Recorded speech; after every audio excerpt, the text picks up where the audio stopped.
The United Kingdom is a modern country with a long history. The world's first subway was built here, now part of the London Underground. The most famous rock band, the Beatles, is from this country. If you have a chance to visit the UK, you will see multiple cultures and art across different cities. We are going to show you the different faces of the UK. Let's go explore.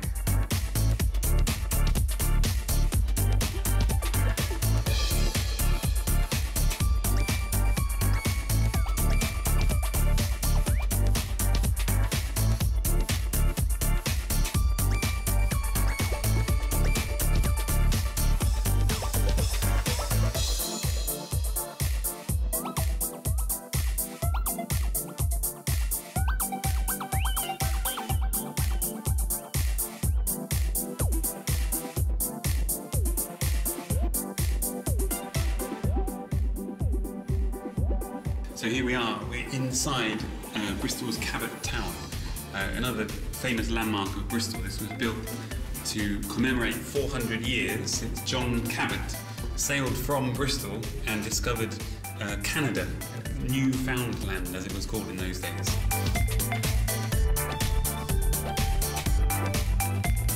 So here we are, we're at the top of Cabot Tower, and not only is it the best place to see the view of Bristol, also today we're especially lucky because we've got good weather. And it's such good weather, in fact, that you can see right over in the distance over there's two hot air balloons. Bristol is famous for its ballooning industry.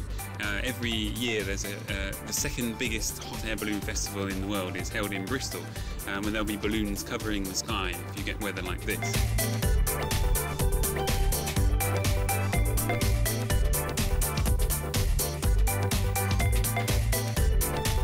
So we're here down at the Bristol harbour side, and right behind me is one of Bristol's most famous, well, it's the most famous boat to ever come out of Bristol. It's called the SS Great Britain. It's another of Brunel's amazing inventions, really.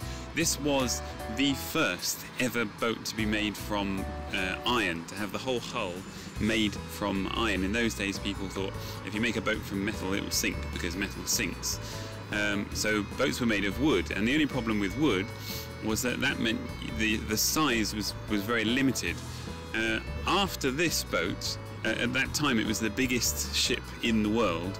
After that, then ships could become much bigger when people discovered, after Brunel, that actually making boats from iron was possible.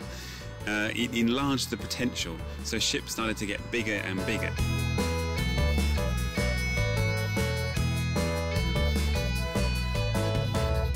Ironically, one of the things about this boat was Bristol was a thriving port city.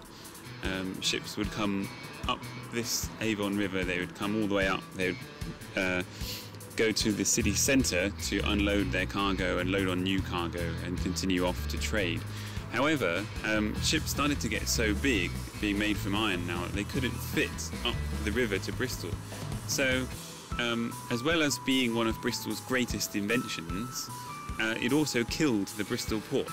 So after this ship, quite soon after, trade couldn't come to Bristol anymore, and the harbour, the port in the city centre, lost business. It started to die out. So it's quite interesting the way that these new inventions would change the world, literally.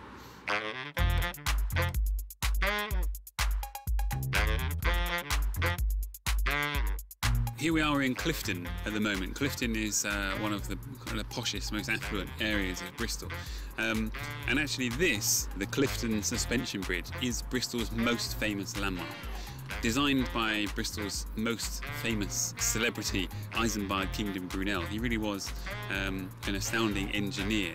Although the sad thing about this bridge is while work began in 1831, work stopped. But at the time, the country started war with France in 1843, and the bridge project was abandoned for a lack of money and resources. It was seen as not necessary. So the two towers were just left standing there with no bridge in between. However, in 1859, after Brunel died, as a memorial to Brunel, it was decided the bridge should be finished. So in 1864 then, this Clifton suspension bridge was finally completed. And at that time, the bridge was designed to take horse and cart.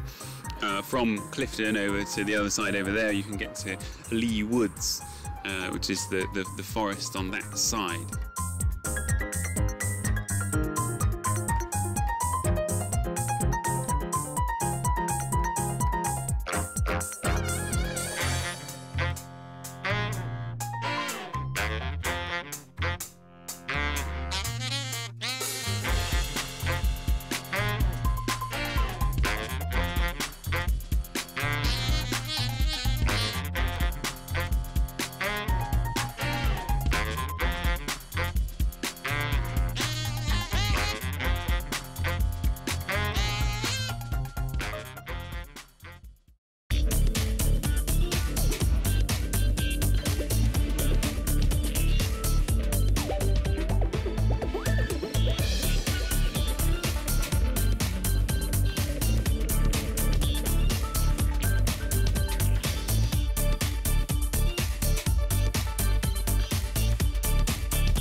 So in Bristol we were talking about Brunel being the most famous person to come out of this city.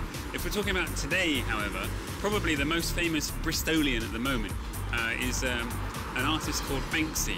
Now the special thing about Banksy is that actually nobody knows who he is. He's still a kind of a secret celebrity. But his artwork can be seen all around Bristol, in fact all around the UK and even abroad in other countries. But Bristol is Banksy's home. And so there's some special work of Banksy. There's one just behind me there.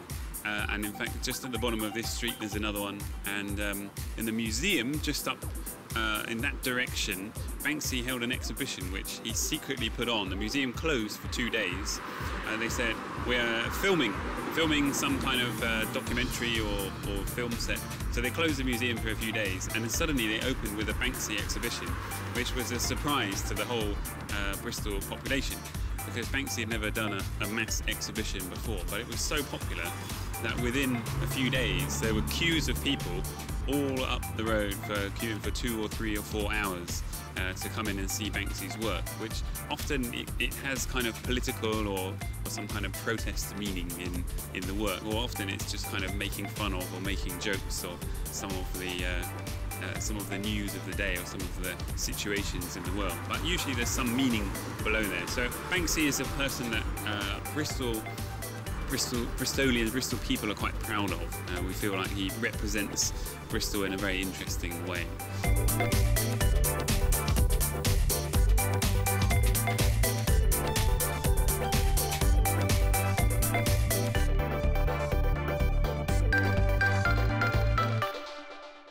So here we are in the Cabot Circus area of Bristol city centre. It's one of the most happening, one of the most lively parts of the city centre. There's lots of global brands that everyone would recognise, all situated here.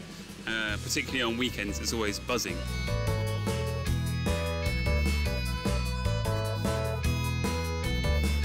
Now you can see this cafe right here. It looks like a shipping container, because indeed it is. It's been converted, and it's a pearl tea cafe. And it's quite interesting. This was the first one ever to come to Bristol. It's been open for about a year and a half or so, and already it's starting to get fairly popular. They've taken the idea directly from Taiwan of pearl milk tea, but they've also taken some of the fruit tea idea.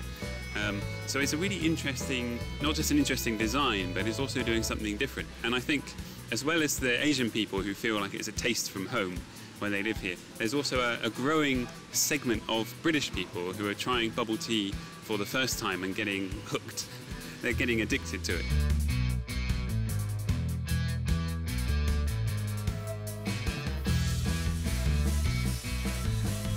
So here we are in the Cup Cafe, and we have the boss Lee right here. So it would be interesting to find out a little bit about why this store is here. Lee, what inspired you to come to Bristol of all places and open a Taiwanese pearl tea shop? Well, I used to live in Bristol many years ago, before I moved to Taiwan for 3 years. So yeah, Bristol's kind of my home, and I kind of saw Taiwan as being my other home, and I just wanted to kind of link the two together and yeah, basically bring bubble tea back and spread it around Bristol.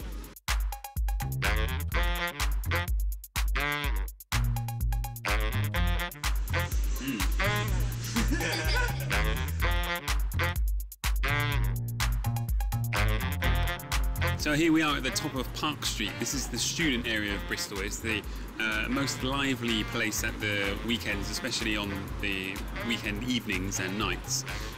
This place will be full of students partying.